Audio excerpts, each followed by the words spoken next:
যে তাহলে ভারত সেনা কোন কোন অবস্থায় বাংলাদেশের দখল নিতে পারে, আমরা যে বিষয়টা নিয়ে আলোচনা করছি, তাহলে কি উত্তর এটাই দাঁড়ায় যে যদি কোনো জঙ্গি গোষ্ঠী বাংলাদেশের সার্বভৌমত্বে আঘাত হানে তা এবং ভারতের ক্ষতি করতে পারে, ভারত যদি সেটার প্রমাণ পায় তাহলে ভারত আক্রমণ শানাতে পারে?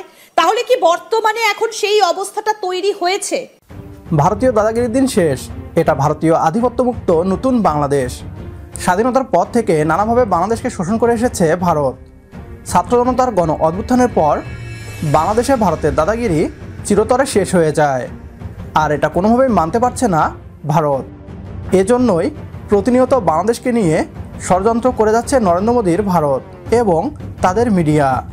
তবে অন্তর্বর্তীকালীন সরকারের প্রধান উপদেষ্টা ডক্টর মোহাম্মদ ইউনূস যে কাঁচা খেলোয়াড় নন, এটা বোধহয় পশ্চিমবাংলার মিডিয়া এখনও বুঝতে পারেনি। ছাত্রদের আন্দোলনের পর পতন হয় শেখ হাসিনা সরকারের। এরপর ডক্টর মোহাম্মদ ইউনূস প্রধান উপদেষ্টার দায়িত্ব নেওয়ার পর বুদ্ধিদীপ্তভাবে মোকাবেলা করেছেন একের পর এক ভারতীয় ষড়যন্ত্র। বাংলাদেশে দাদাগিরি করতে না পেরে মাথা নষ্ট হয়ে গিয়েছে ভারতের, আর তাই তাদের মিডিয়াগুলো বাংলাদেশকে ভয় দেখাতে উল্টাপাল্টা বকছে। বাংলাদেশের সাথে নাকি শেখ হাসিনা সরকার 2010 সালে গোপন চুক্তি করেছে। সেই চুক্তি অনুযায়ী ভারত বাংলাদেশে হস্তক্ষেপ করতে পারবে। এ নিয়ে কী বলছে তারা, আসুন তা দেখি। অনুরোধ করছি ভিডিওটি শেষ পর্যন্ত দেখার জন্য, কেননা ভিডিওর শেষ অংশে আমরা ভারতীয় মিডিয়াকে দাঁতভাঙ্গা জবাব দিব। ভারতের সঙ্গে কয়েক মাস আগে পর্যন্ত ভালো সম্পর্ক ছিল বাংলাদেশের, তবে হাসিনা সেই দেশ ছেড়ে চলে যাওয়ার পর থেকেই ক্রমে ভারত ও বাংলাদেশের সম্পর্কে চিড় ধরেছে। এদিকে বাংলাদেশের পরিস্থিতি তো স্বাভাবিক হয়নি, বরং আরো পরিস্থিতি খারাপের দিকে গিয়েছে।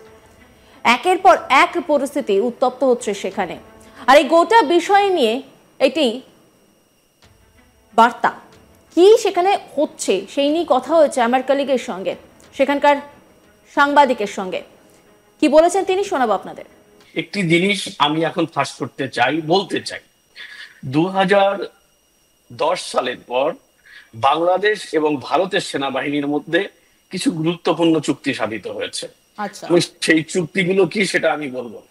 যে তাহলে ভারত সেনা কোন কোন অবস্থায় বাংলাদেশের দখল নিতে পারে, আমরা যে বিষয়টা নিয়ে আলোচনা করছি, তাহলে কি উত্তর এটাই দাঁড়ায় যে যদি কোনো জঙ্গি গোষ্ঠী বাংলাদেশের সার্বভৌমত্বে আঘাত হানে তা এবং ভারতের ক্ষতি করতে পারে, ভারত যদি সেটার প্রমাণ পায় তাহলে ভারত আক্রমণ শানাতে পারে?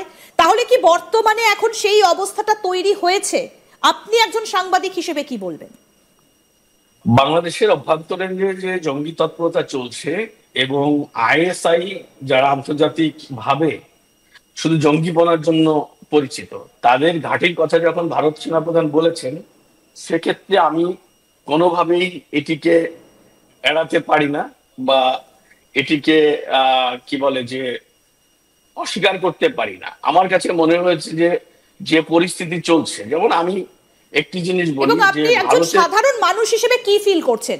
বাংলাদেশে এখন জঙ্গি তৎপরতা চলছে এবং যে কোনো মুহূর্তে আপনাদের সার্বভৌমত্ব বিকিয়ে যেতে পারে। এখন বিষয় হচ্ছে যে বাংলাদেশের সার্বভৌমত্ব রক্ষার জন্য ভারতীয় সেনাবাহিনীর পক্ষ থেকে বাংলাদেশের সেনাপ্রধানকে বলা হয়েছে যে তোমাদের কি কি কারণে তোমাদের সমস্যা হচ্ছে এবং হতে পারে। সেখান থেকে কিন্তু সেনাবাহিনী ইউটার্ন নিয়েছে এবং তারা সিনিয়র কর্মকর্তারা মিলেই এই ব্যাপারে সিদ্ধান্ত হয়েছে যে বাংলাদেশের স্বাধীনতা, সার্বভৌমত্ব বা বাংলাদেশের যে পরিস্থিতি চলছে এই পরিস্থিতি চলতে দেওয়া যাবে না। এটি কিন্তু স্পষ্ট করে বাংলাদেশের সেনাপ্রধান বলেছেন। তার মানে নিশ্চয়ই বাংলাদেশের পরিস্থিতি আর মানে অনুকূলে প্রতিকূলে, হ্যাঁ, তো প্রতিকূল পরিস্থিতিকে ফেরানোর জন্য বাংলাদেশের সেনাপ্রধানকে বলা হয়েছে। উনি না পারলে হয়তো ভারত বাংলাদেশের যে যৌথ চুক্তি রয়েছে, দুদেশের সেনাবাহিনী অংশ নিতে পারে। কারণ এটা তো ভারতীয় সেনাবাহিনীতে এরকম জঙ্গি দমনে পাকিস্তানের সঙ্গে বিভিন্ন উদাহরণ আছে, বালাকোট স্ট্রাইক আছে, এরকম তাওলিমি স্ট্রাইক আছে।